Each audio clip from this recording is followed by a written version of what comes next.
네, 안녕하세요. 국고처 2부 박하윤입니다. 지피지기면 백전백승이라는 말이 있죠. 제대로 돈 버는 법, 이슈 분석과 종목 상담을 통해 여러분과 함께하겠습니다. 오늘 국고처 2부 와우넷 신현식 김영철 파트너와 함께합니다. 안녕하십니까? 네, 안녕하십니까? 네, 두 분 잘 지내셨나요? 네, 잘 지냈습니다. 네, 오늘도 두 분과 함께하는 시간 기대가 되는데요. 저희 먼저 시작하기에 앞서서 친구 안내해 드리겠습니다. 저희가 매주 단 한 번 만나다 보니까 두 분과 매일매일 소통할 수 있는 방법이 없나 정말 많은 분들이 궁금해하고 계시는데요.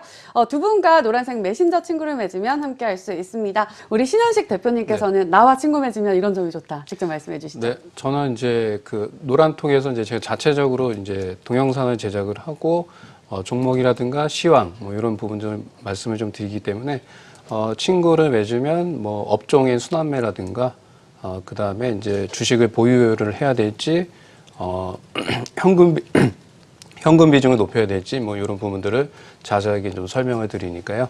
친구 맺으시면 뭐 좋을 것 같습니다. 네, 또 동영상이 요즘에 보기 굉장히 편하잖아요. 정말 좋을 것 같은데요. 그럼 바로 국고처 2부 시작해 볼 텐데요. 먼저 참여 방법 정다정 캐스터가 안내해 드릴게요. 네, 안녕하세요. 정다정입니다. 신현식 김영철 파트너와 함께하는 국고처 2부, 함께하실 수 있는 방법부터 안내해드리겠습니다. 샵 8181로 여러분들의 종목 고민 받고 있는데요. 이때 종목명과 매수 단가, 비중을 함께 보내주시면 속 시원한 상담 도와드리겠습니다. 이어서 두 분의 파트너가 선정한 이번 주 시장 이야기 함께 만나보시죠. 첫 번째 헤드라인입니다. 트럼프 대통령이 홍콩 인권법안에 서명을 하면서 다시금 미중 간 무역 분쟁 불확실성이 강화되고 있습니다. 이에 우리 시장 역시 2100선 부근 박스권 장세가 이어지며 답답한 흐름 이어가고 있는데요. 앞으로 무역 합의 전망에 대한 자세한 이야기 잠시 후에 확인해 보겠습니다. 다음 두 번째 헤드라인입니다. 왕이 중국 외교 담당 국무위원 겸 외교부장이 오는 4일 한국을 공식 방문한다고 밝혔습니다. 왕이 국무위원의 방한은 2016년 사드 갈등 이후 처음인데요. 중국의 한한령 해제에 대한 기대감이 높아지면서 화장품 관련주가 급등세를 보였습니다. 한한령 해제 가능성에 대한 자세한 이야기 증시 핫이슈에서 확인해 보시죠. 그럼 신현식 김영철 파트너와 함께하는 국고처 2부 지금 시작해 보겠습니다. 새로운 시각으로 시장을 바라보는 이슈 분석 시간입니다. 먼저 첫 번째 이슈, 이번 주 내내 시장을 뜨겁게 달궜던 미국과 중국의 이야기인데요. 결국에는 트럼프 대통령이 홍콩의 인권 법안에 서명을 했습니다. 따라서 저도 그렇고요. 우리 시청자 여러분들이 가장 걱정하시는 게 무역 협상이 이러다가 중단이 되는 게 아닌가 이런 생각이 드는데요. 먼저 이 이슈를 뽑아주신 우리 신현식 대표님은 앞으로의 전망을 어떻게 보시는지 궁금합니다. 네, 그 홍콩 인권법이 이제 통과가 되면서 이제 중국의 반발이 좀 예상이 되고 있고요. 미국과 중국의 무역 합의에 대한 이런 불확실성이 커지는 게 아니냐, 뭐 이런 부분이 시장에서의 악재로 좀 작용하고 있습니다. 근데 이제 지금 보시게 되면 이제 미국과 중국의 이제 무역 협상은 좀 별개로 제가 봤을 때 이제 홍콩 인권법과 연계돼서 무역 협상이 깨질 가능성은 대체로 좀 적지 않을까 뭐 이렇게 좀 보여집니다. 그래서 홍콩 인권법하고는 별개로 미중 무역 협상은 진행이 될 것으로 좀 보여지고요. 그다음에 미중 무역 협상은 제가 봤을 적엔 한 내년 정도, 올해보다는 내년 정도가 좀 예상이 되고요. 12월 15일 날 미국이 이제 추가적으로 중국의 관세를 부과 부분을 유예한 부분이 더 연장이 되는지를 좀 보셔야 됩니다. 그게 만약에 연장이 된다라고 하면 미중 무역 협상이 긍정적인 신호로 가지 않을까 뭐 이렇게 좀 보고 있습니다. 네, 알겠습니다. 그래도 인권법과는 좀 무관하게 이렇게 보신다는 의견인 것 같고요. 무역협상 합의점에 도달할 가능성이 크다 이렇게 보시는 것 같습니다. 바로 두 번째 이슈로 넘어가 볼게요. 첫 번째와는 사뭇 다른 느낌의 이슈입니다. 바로 중국의 한한령 해제 기대감인데요. 오늘 이러한 기대감에 화장품주들 들썩였고요. 또 이제 한한령이 완전히 해제가 가능할까 이런 생각들이 들고 있는데 그렇다면 우리 신현식 대표님께서는 이에 동의를 하시는지 또 어떤 업종을 좀 주목해 보면 좋을지 어떻게 생각하시나요? 네, 최근에 그 사드 관련해서 보게 되면 이제 면세점 그 외국인 고객이 180만 명을 돌파를 했고요. 그 다음에 최근에 이제 인천 지역의 호텔 쪽에 중국인 관광객이 좀 늘어나고 있습니다. 뭐 이런 부분을 봤을 적에는 사드 관련 관광 그 보복이 약간씩 좀 풀어지고 있다. 뭐 이렇게 좀 보여지고요. 대표적으로 이제 여행이나 항공, 그다음에 화장품, 뭐 이런 섹터들을 좀 보시면 되는데 이 섹터 내에서도 대장주를 좀 공략을 하셔야 되는데 뭐 여행주 같은 경우에는 모드 투어가 대장이고요. 그다음에 화장품주 같은 경우에는 뭐 코스맥스라든가 한국콜마, 그다음에 이제 그 항공주 같은 경우에는 제주항공, TA항공 뭐 이런 부분들의 업종들이 좀 수혜를 받지 않을까 뭐 이렇게 좀 보고 있습니다. 네, 알겠습니다. 네, 그렇다면 마지막으로 다음 주 시장 전략도 세워봐야겠죠. 우리 신현식 대표님께서는 다음 주 좀 어떤 전략이 필요하다고 생각하시나요? 네, 코스피는 이제 시장이 이제 단기적으로 조정이 좀 들어올 것으로 좀 보여지고요. 뭐 볼리저 밴드 하단선을 좀 이탈하면서 주가가 하방세가 좀 커진다라고 좀 보여집니다. 그래서 종목 배정세가 좀 지속될 수 있다고 좀 보여집니다. 그래서 코스피는 한 2025포인트까지 좀 보시면 될 것 같고요. 코스닥은 한 610포인트까지를 하락할 것으로 보여지는데 특히 이제 우리가 이제 테마주에서 이제 정치 관련 테마주들 오늘 이제 이월드라든가 뭐 남아산업, 남아토건 뭐 이런 섹터들이 조정이 좀 들어오면서 향후에는 이제 바이오 업종 섹터들, 뭐 HLB도 좀 낙폭이 좀 가대하다라고 좀 보여져서 다음 주에는 지수가 조정이 좀 들어와도 뭐 HLB라든가 바이오 섹터 내에 기술적 반등이 좀 나오지 않을까. 그리고 코스피 지수는 한 610포인트에서의 좀 매수하는 전략이 좋지 않을 거라고 좀 말씀드리겠습니다. 네, 알겠습니다. 또 12월 증시 얘기도 한번 해보면 좋을 것 같습니다. 그렇다면 12월 시장 어떤 업종을 좀 봐야 할지 우리 신현식 대표님의 의견 궁금합니다. 네, 저는 이제 랠리라기보다는 이제 단기적으로 이제 조정폭이 좀 깊게 나왔기 때문에 단기적으로 시장은 박스권의 흐름이 좀 나타날 수 있다라고 보여집니다. 그래서 박스권의 하단선인 코스피는 한 2010포인트 뭐 그 정도 내외, 그리고 고점은 2160포인트 정도. 그리고 종목들은 이제 말씀드렸다시피 이제 화장품 업종 한한령의 수혜를 받을 수 있다. 그리고 제가 이제 최근에 인천 지역을 좀 보게 되면 호텔 쪽의 매출이 좀 상당히 늘어나고 있습니다. 그래서 사드에 대한 보복이 상당히 풀리고 있는 걸 체감하고 있기 때문에 화장품 업종이라든가 뭐 여행 항공주, 특히 이제 뭐 여행 항공주 같은 경우에는 한일 관계, 한일 정상회담이 날짜가 정해지면 좀 다시 이슈화가 좀 될 수 있다. 뭐 그런 거 플러스 중국인 관광객 수요가 늘어날 수 있기 때문에 뭐 성장성이라기보다는 업황의 턴 어라운드 가능성이 상당히 높기 때문에 화장품 및 여행, 항공주에 관심을 좀 갖자. 이렇게 말씀을 드리겠습니다. 네, 알겠습니다. 화장품과 여행, 항공주에 좀 관심을 가져보자 이렇게 12월 연말 업종에 대해서도 말씀을 해주셨습니다. 이렇게 시장 이슈와 전략까지 세워봤는데요. 지금부터는 여러분의 종목 고민 시원하게 해결해 드리겠습니다. 지금도 문자샵 8181번 활짝 열어놨으니까요. 많은 참여 부탁드리겠습니다. 네, 벌써부터 많은 문자들이 들어와 있다고 하는데요. 하나씩 살펴보겠습니다. 첫 번째 종목은 NC소프트입니다. 매수가는 52만 5천 원이고요. 보유 비중은 10% 들고 계십니다. 이번 주는 흐름이 참 부진했습니다. 지금 손실 중이라서 많이 마음이 아프실 것 같은데요. 이번 종목은 우리 신현식 대표님께 여쭤볼게요. 네, NC소프트는 이제 시가총액이 약 한 10조 원이 좀 넘기 때문에 지수와 관련돼서 움직인다 이렇게 보시면 될 것 같고요. NC소프트 같은 경우 최근에 주가가 좀 상승세가 이어졌던 거는 리니지 2 모바일이 출시가 되면서 주가가 상승이 됐는데 이 부분이 주가에 이미 좀 반영이 되면서 재료가 노출이 되고 주가가 좀 하락 추세에 있다라고 좀 보여지는데요. 일단은 이제 리니지 2 모바일에 대한 부분을 설명을 드리겠습니다. 이게 이제 최근에 사전 예약이 730만을 돌파를 했고요. 이제 NC 소프트에서는 이제 서버를 120개 서버를 이제 준비를 했는데 쉽게 10개 서버를 추가적으로 증설을 했습니다. 그만큼 이제 리니지 2 모바일에 대한 그 성공 가능성이 상당히 높아졌다라고 좀 보여지고요. 11월, 12월 달에 리니지 2 모바일에 대한 매출로 좀 이어질 수 있다라고 좀 보여집니다.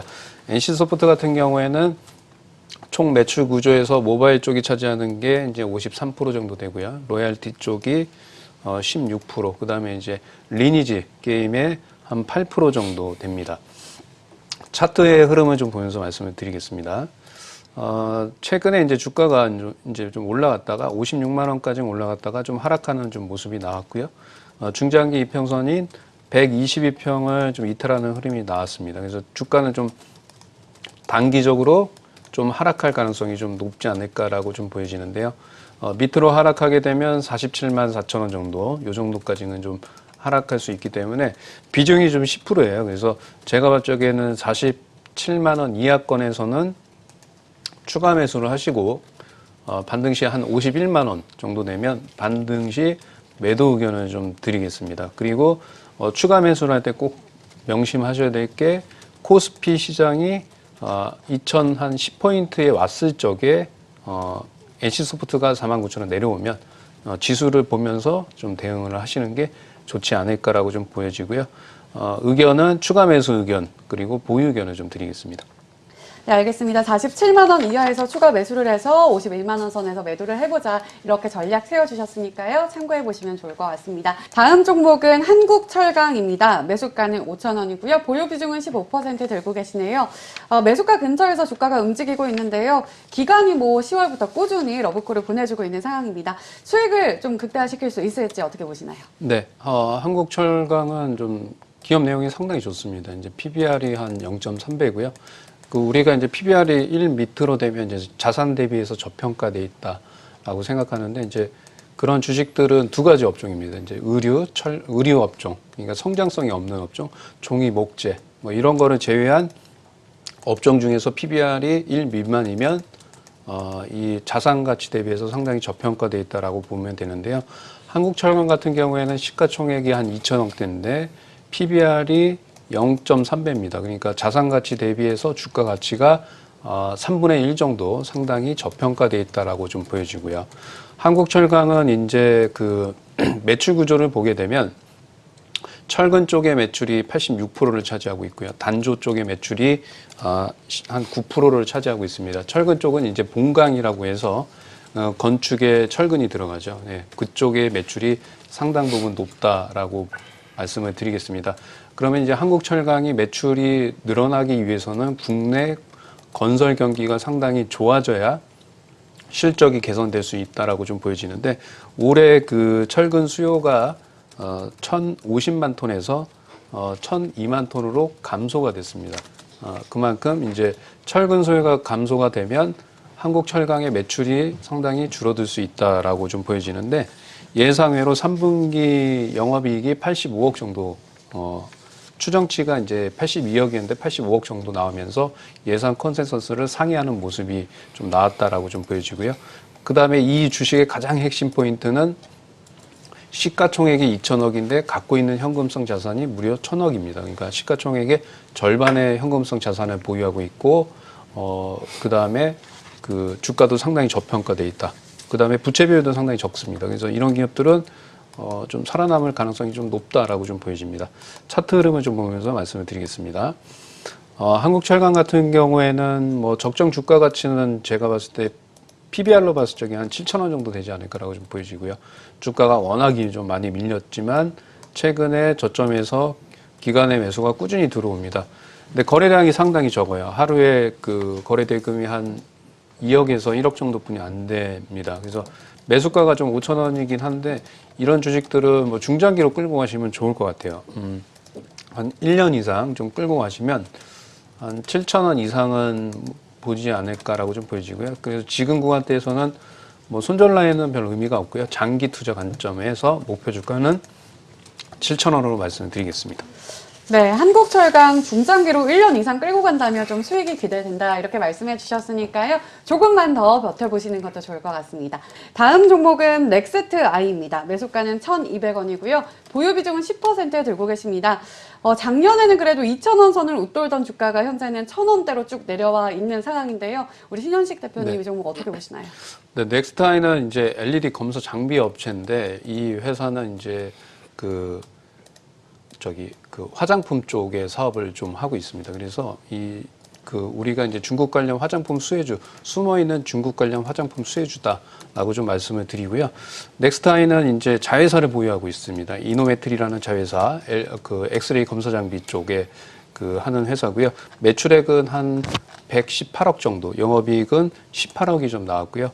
그 다음에 하고 있는 사업이 이제 화장품 유통, 그 다음에 제조, 그 다음에 생산, 판매까지 하고 있습니다. 최근에 이제 화장품 유통은 우리나라에서 하는 게 아니고요. 중국에서 하고 있는데 중국 법인 유미에라고 있습니다. 이쪽에서의 매출이 최근에 이제 15억에서 65억으로 좀 늘어났고요. 그 다음에 중국에서의 가맹점 수가 121개에서 600개로 좀 늘어났습니다. 그러면서 특히 중국 쪽에서의 화장품 유통, 판매, 생산 이쪽에서의 매출이 230억. 원래 본업이 이제 검사 장비 쪽에 118억이었는데 이 화장품 쪽에서의 230억 그리고 성장성이 약 한 380%가 좀 증가가 되면서 넥스타이는 이제 검사 장비 업체라기보다는 이제 화장품, 중국 관련 화장품 수혜주다. 뭐 이렇게 얘기해도 큰 문제가 없다라고 좀 보여지고요. 자, 이 회사의 차트를 좀 보면서 설명을 드리겠습니다. 넥스타이는 주가가 좀 상당히 좀 많이 4,000원에서 주가가 1,000원대까지 좀 내려왔고 상당 부분 좀 많이 좀 밀렸습니다. 근데 넥스타이 같은 경우에는 시가총액이 한 913억 정도 되고요.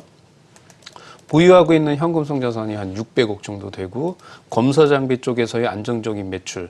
그렇지만 이제 이 화장품 유통 제조 쪽에서의 성장성이 엄청나게 커지고 있는 기업이다라고 좀 말씀을 드리고요.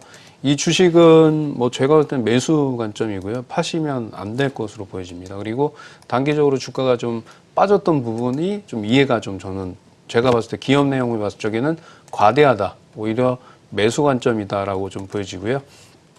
단기적으로는 한 1,500원 이상권까지는 상승할 가능성이 좀 높다라고 좀 보여집니다. 그래서 만약에 밑으로 전저점이 1,100원까지 내려오게 되면 오히려 매수 관점, 목표 주가는 1,500원으로 말씀을 드리겠습니다. 네, 알겠습니다. 낙폭이 과대한 상황이기 때문에 오히려 보유를 좀 해보자, 매수를 좀 해보자 이렇게 말씀을 해주셨습니다. 이렇게 여러분의 고민 해결해 드리고 있는데요. 아직도 혼자서 끙끙 앓고 계시는 분들을 위해서 다시 한번 자세한 참여 방법 안내해 드릴게요. 정다정 캐스터 연결해 보겠습니다. 네, 국고처 2부와 함께하고 계십니다. 현재 많은 분들이 종목에 대한 고민들 보내주고 계신데요. 더 많은 고민들 해결해드리기 위해 놓치신 분들을 위해 참여 방법 다시 한번 안내해드리겠습니다.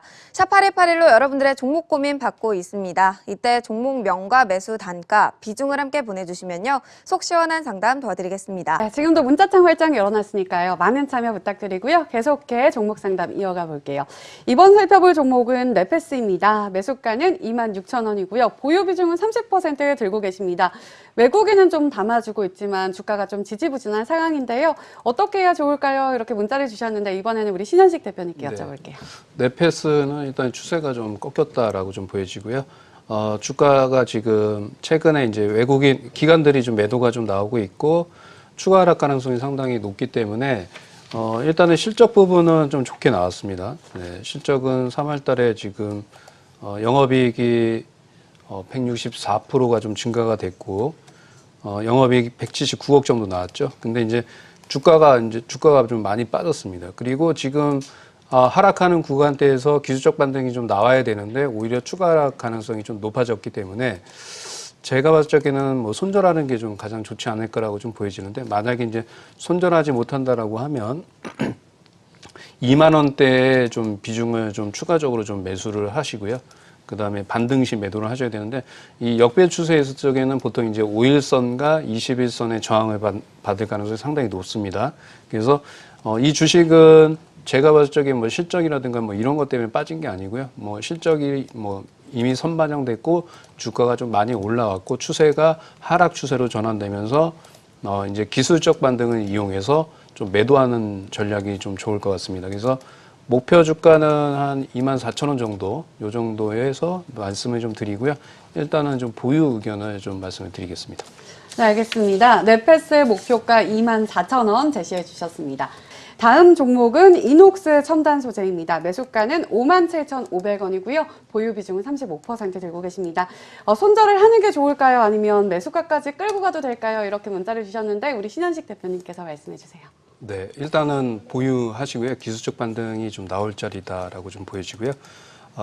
이녹스 첨단 소재 같은 경우에는 이제 PCB, 연성 PCB 쪽, 그 다음에 회로 소재, 반도체, 그 다음에 이제 OLED 쪽입니다. 최근에 이제 OLED 쪽에서의 매출이 상당히 좀 늘어나면서 2020년까지의 실적 부분이 상당히 개선될 수 있다.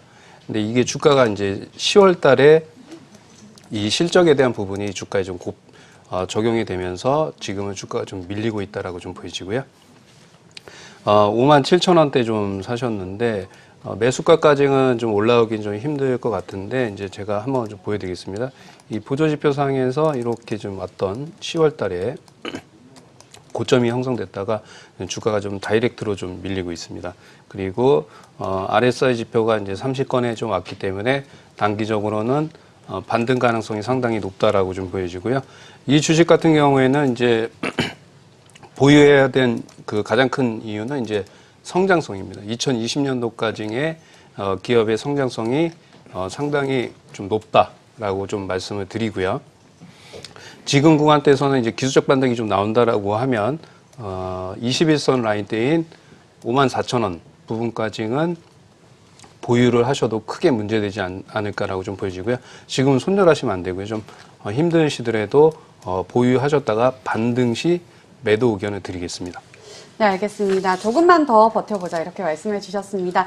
여러분은 지금 국고처 2부와 함께하고 계신데요. 지금도 문자창 활짝 열어놨습니다. 문자샵 8181번으로 종목명과 매수 단가, 비중 함께 보내주시면 저희가 속 시원하게 해결해 드릴 테니까요. 많은 참여 부탁드릴게요. 다음 종목은 솔리드입니다. 매수가는 6,000원이고요. 보유 비중은 20% 들고 계십니다. 앞으로의 향방 예상 부탁드립니다. 이렇게 문자를 주셨는데요. 우리 신현식 대표님 어떻게 생각하시나요?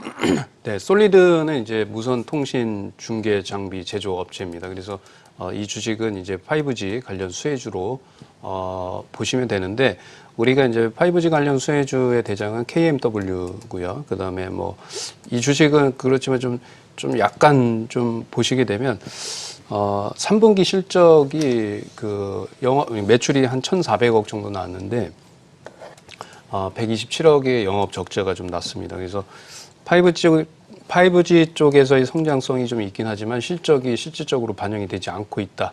뭐 이런 게 좀 악재다라고 좀 보여지고요. 그 다음에 두 번째로는 5G 쪽에서는 이제 그 5G 업종들 쪽에서 우리가 이제 테마처럼 이제 KMW가 대장이고 뭐 이렇게 이제 5G 쪽 관련해서 후발 업종에 좀 포함이 되기 때문에 주가의 좀 반등이 상승할 때도 약하고 반등 줄 때도 좀 약한 흐름이 나타난다라고 좀 말씀을 드리고요. 차트 흐름을 좀 보면서 말씀드리겠습니다.